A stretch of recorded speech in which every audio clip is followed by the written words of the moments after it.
anunció que este es el año sacerdotal, que comenzó en junio de 2009 y terminará en junio de 2010. El año coincide con la celebración del 150 aniversario de la muerte del padre John Mary Vianney, el santo patrón de los sacerdotes. Este especial año de celebración está enfocado para profundizar el compromiso y reforzar la fe de todos los sacerdotes. Me pidieron por favor que compartiera mi testimonio sobre cómo el ministerio de un sacerdote me ha ayudado en mi vida.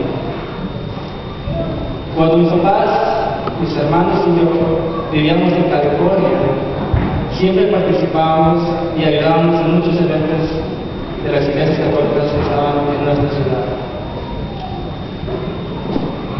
Casi íbamos a misa todos los domingos por la mañana, y son recuerdos inolvidables.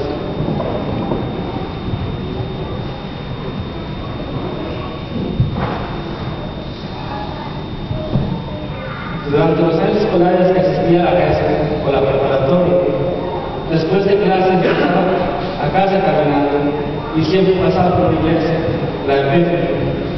Entraba dentro de esa y sentía una paz y tranquilidad dentro de mí. Pero durante todo ese tiempo realmente nunca tuve una cercanía o convivencia con un sacerdote, hasta que llegué a Minnesota en el 2003. Una de las primeras cosas que fue es venir a misa antes de los llanos. En aquel tiempo estaba el padre Larry de pastor. A veces asistía a las 10 de la mañana y a veces asistía a las 2 de la tarde de misa.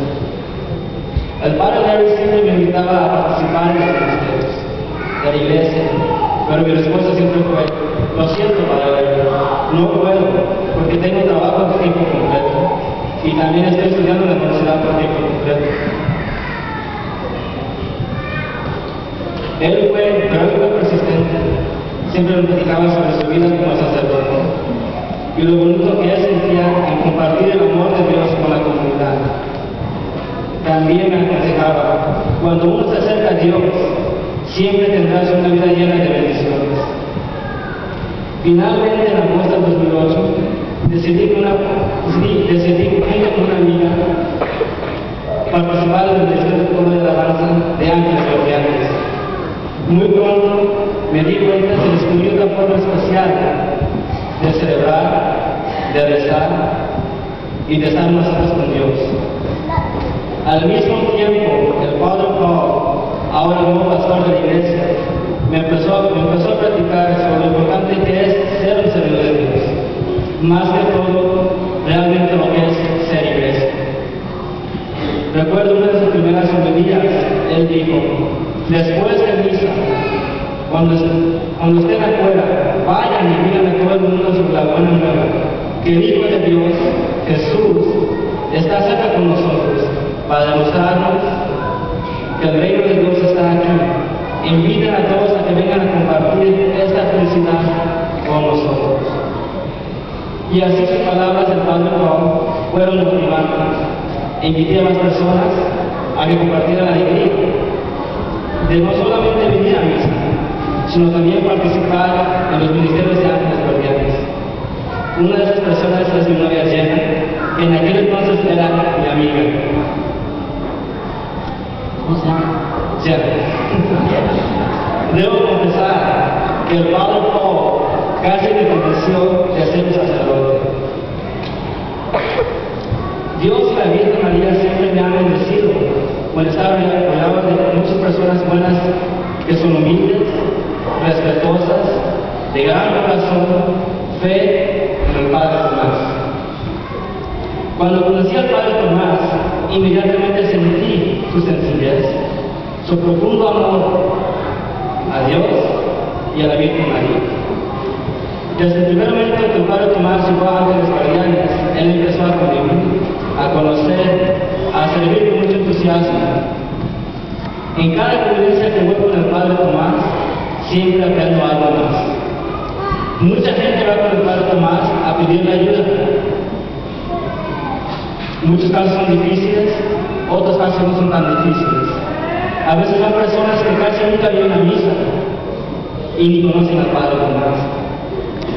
Pero cualquier sea la situación, el Padre Tomás nos ha dado el ejemplo que debemos escuchar, servir, ayudar, seguir el buen camino y amar como Jesús nos enseñó. Les puedo decir que ahora tengo una mejor comprensión sobre lo que quiero en mi vida. Quiero estar aquí, con la Iglesia de Ángeles Guardianes, con la comunidad, sirviendo a Dios. Igual invito a todos los que sean servidores, que comparten sus talentos, su tiempo y tesoro con la Iglesia. Y también inviten a nuestros sacerdotes, al Padre Tomás, al Padre Paul, a nuestros hogares. El Papa Benedicto XVI nos dice que este año sacerdotal es un tiempo de reflexionar, de agradecer la gran bendición que tenemos de tener un sacerdote, no solamente para la Iglesia, sino también para la comunidad. El servicio de un sacerdote no es tan fácil como uno se imagina. Por eso les pido que valoremos, apoyemos al Padre Tomás, al Padre Paul y a los demás sacerdotes para que ellos puedan seguir cumpliendo su misión. Por eso no nos olvidemos de rezar por ellos y tampoco decirles gracias por todo lo que hacen por Dios y por nosotros. Gracias, Padre. Gracias, Padre Paul, y gracias, Padre.